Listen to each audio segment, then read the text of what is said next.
Hi అందరికీ నమస్తే. Welcome back to our channel. ఈ పాటికి మీకు థంబ్‌నెయిల్ చూసి తెలిసిపోయి ఉంటుంది. ఆల్రెడీ నేను పార్ట్ 1 వీడియో కూడా అప్లోడ్ చేయడం జరిగిందండి. ఎవరైనా చూడలేని వాళ్ళు ఉంటే అంకిత్ సుశాంత్ యూట్యూబ్ ఛానల్లో చూడండి ఒకసారి. ఇదిగోండి ఇక్కడ కనిపిస్తుంది కదా, యానం వచ్చామండి మేము. ఇది ఫస్ట్ టైం కాదు, మేము 3-4 టైమ్స్ వచ్చామండి. ఇదిగోండి ఈసారి అయితే కొంచెం తొందరగా వచ్చామన్నమాట, చీకటి పడకముందే. అక్కడ జీసస్ స్టాచ్యూ కనిపిస్తుంది కదా, ఇదంతా యానం బ్రిడ్జ్ అనమాట అండి. ఆ బ్రిడ్జ్ పైనుంచి మనం అలా స్ట్రైట్గా వెళ్ళిపోతే అంతర్వేది, అమలాపురం అన్నీ వస్తాయండి. ఇంక ఈ ఫుట్పాత్ నుంచి ఇలా నడుచుకుంటూ వెళ్తే మనకి గోదావరి రివర్ ఇదంతా కూడా. ఆ లాంగ్ ఇంకా చివరి వరకు నడుచుకుంటూ వెళ్తే ఇంకా చాలా ఉంటాయండి. ఇంకా ఫ్రంట్కి వెళ్ళిపోతే బోట్లు, షిప్పులు కూడా ఉన్నాయండి ఈ రివర్లో మనం ప్రయాణించడానికి. మాకైతే మేము లేటుగా వచ్చాం కాబట్టి అవకాశం అయితే లేదండి. మేము వచ్చిందే చాలా తక్కువ టైంకి వచ్చామన్నమాట.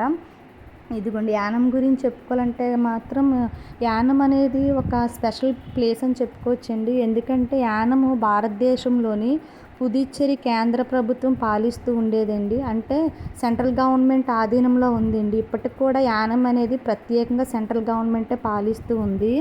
అయితే ఇది కాకినాడ జిల్లాలో దగ్గరగా ఉందండి. కాకినాడ అంటే అందరికీ చాలామందికి ఆల్మోస్ట్ తెలిసిన వాళ్ళే ఉంటారు, ఈస్ట్ గోదావరి.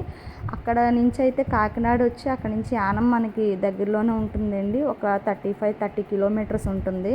కొంచెం తొందరగా వస్తే అన్నీ చూడడానికి బాగుంటుందండి. చుట్టూ చూస్తున్నారు కదా, కొబ్బరి చెట్లు ఇవన్నీ చాలా అందంగా ఉంది, ప్రశాంతంగా ఉందండి.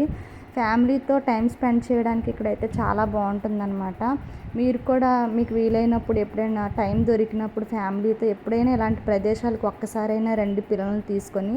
వాళ్ళకి కూడా చూపిస్తే వాళ్ళకి కూడా ఆనందంగా ఉంటారు కదండి. వాళ్ళకి కూడా చదువు నుంచి కొంచెం స్ట్రెస్ రిలీఫ్ ఉంటుందన్నమాట.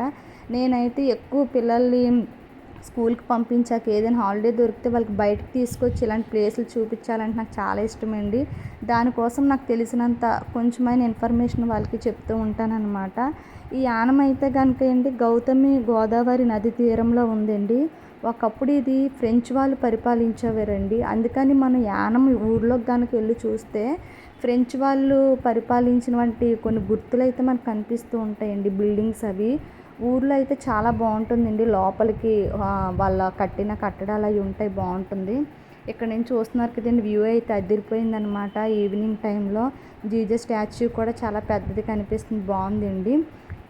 జీసస్ స్టాచ్యూ దగ్గరికి వెళ్ళిపోతే స్టెప్స్ ఉంటాయండి. ఆ స్టెప్స్ ఎక్కితే మనం ఆ పైకి ఎక్కి ఇంకా ఇవన్నీ చాలా క్లియర్గా అందంగా కనిపిస్తాయి అన్నమాట. ఇదిగోండి ఇక్కడ గోదావరి బ్రిడ్జ్ కనిపిస్తుంది, యానం బ్రిడ్జ్. అయితే ఇది ఫ్రెంచ్ వాళ్ళు పరిపాలించడం వల్ల ఫ్రెంచ్ వాళ్ళు చాలా మట్టుకు డెవలప్ చేశారని చెప్పుకోవచ్చండి. ఇక్కడ రివరు ఫ్రంట్ బీచ్ వాతావరణం కనిపిస్తుందండి. బీచ్ కాదు కానీ మనకు ఆ వాతావరణం అలా కనిపిస్తూ ఉంటుందన్నమాట. ఇక్కడ చూస్తున్నారు కదా, పిల్లలు ఎంజాయ్ చేయడానికి వాళ్ళు ఏమైనా ఈవినింగ్ టైం స్నాక్స్ కొనుక్కొని ఇక్కడ తినడానికి కూడా చాలా బాగుందండి. ఆ ముందుకు వెళ్ళిపోతే టీ షాప్స్, పానీపూరి, చాట్ బండి అన్నీ ఉన్నాయండి ఇక్కడ. ఇదిగోండి మేము కూడా అనుకోనకుండా ఇటువైపు వచ్చామన్నమాట. టైం స్పెండ్ చేయడం హ్యాపీగా అనిపిస్తుంది, బాగుందండి. మీరు కూడా అప్పుడప్పుడు మీకు ఏదైనా టైం దొరికినప్పుడు పిల్లలు హస్బెండ్తో ఒకసారి వెళ్తూ ఉండండి. ఎప్పుడైనా మనకు దగ్గరలో ఉన్న ప్రదేశాలైనా వాళ్ళకి చూపించాలండి. వాళ్ళకి కొంచెమైనా అవగాహన వస్తుంది, ఏది ఎక్కడుందనేది వాళ్ళకి కూడా తెలుస్తుందండి. పార్ట్ 1 వీడియో పెట్టాను, అది కూడా ఒకసారి చూడండి. ఇది పార్ట్ 2 వీడియో అండి. ఇదిగోండి అక్కడ జీసస్ స్టాచ్యూ కనిపిస్తుంది. అక్కడికి వెళ్తే కనుక జీసస్ స్టాచ్యూ లోపల ఒక చిన్న కేవ్లా ఉంటుంది, చిన్న గుహలా ఉంటుంది. ఆ లోపలైతే జీసస్ది ఒక బొమ్మ ఉంటుందండి చిన్నది. ఇంకా అంతకుమించి ఆ లోపలైతే ఏముండదు. కాకపోతే బాగుంటుందండి. మనం స్టెప్స్ ఎక్కి పైకి ఎక్కితే కనుక ఇంకా క్లియర్గా కనిపిస్తుందండి. ఈ వీడియో చూసి లైక్ చేయండి, షేర్ చేయండి.